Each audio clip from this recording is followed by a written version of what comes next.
We really appreciate you all coming out on a Wednesday night. I feel like I'm supposed to have some April Fool's Day prank.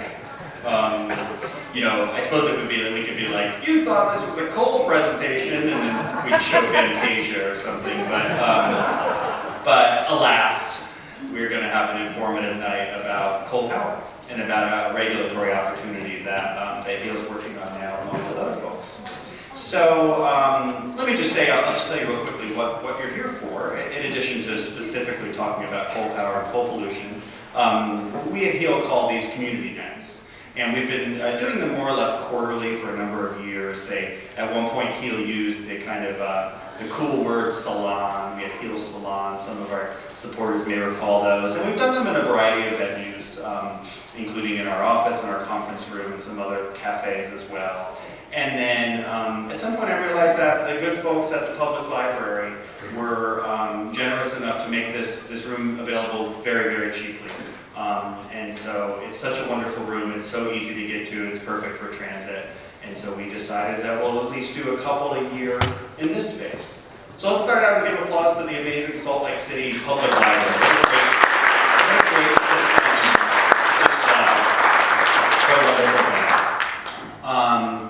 So you folks may recall, I think we've done one other one, and it actually was about a related topic, but we had a panel discussion on the eve of Governor Herbert's Energy Summit last year, and we had a slightly different speaker lineup, but some of these same issues did come up.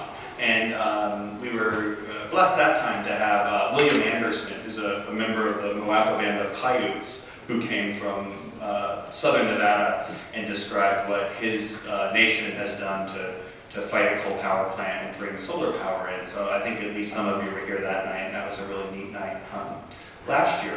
But we're back this year to talk about a new issue, so we'll just we'll dive into it. My name is Matt Pacenza. I'm the Executive Director of HEAL Utah.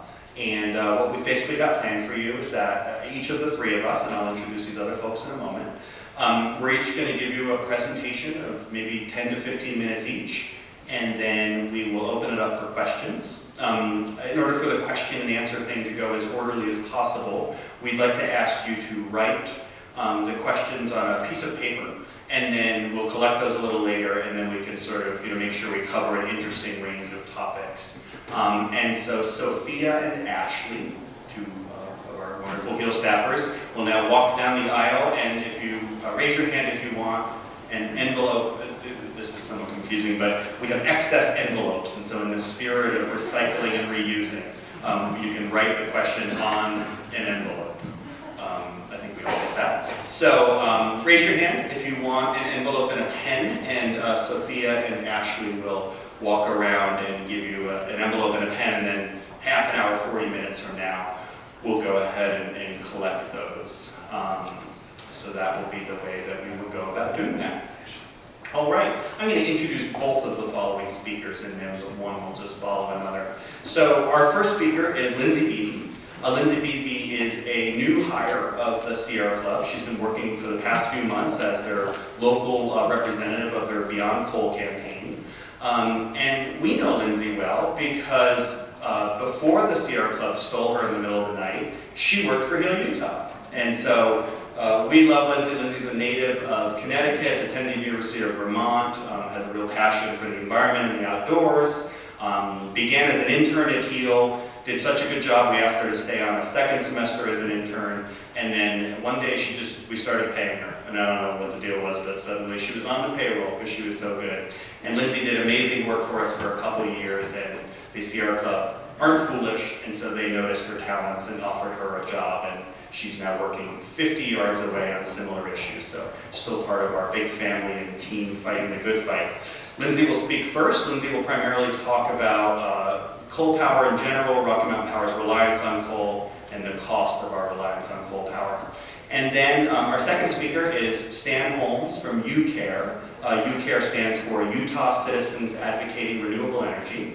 Stan is a retired high school teacher who last summer got super involved in a really exciting and important and successful fight to ward off Rocky Mountain Power's bid to place a fee on rooftop solar panels.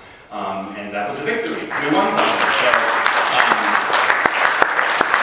Stan and some other folks were really at the heart of that fight. We supported them and did some sort of, work related to it, and it was so amazing to see the volunteer-driven passion and energy and activism that Stan and others brought. So Stan will speak primarily about renewables, about the ways in which Rocky Mountain Power is not only reliant upon coal, but has thwarted efforts to bring renewable energy to Utah.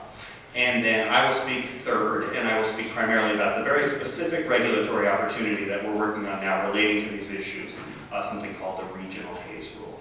So with that, let's bring Lindsay Beebe up here.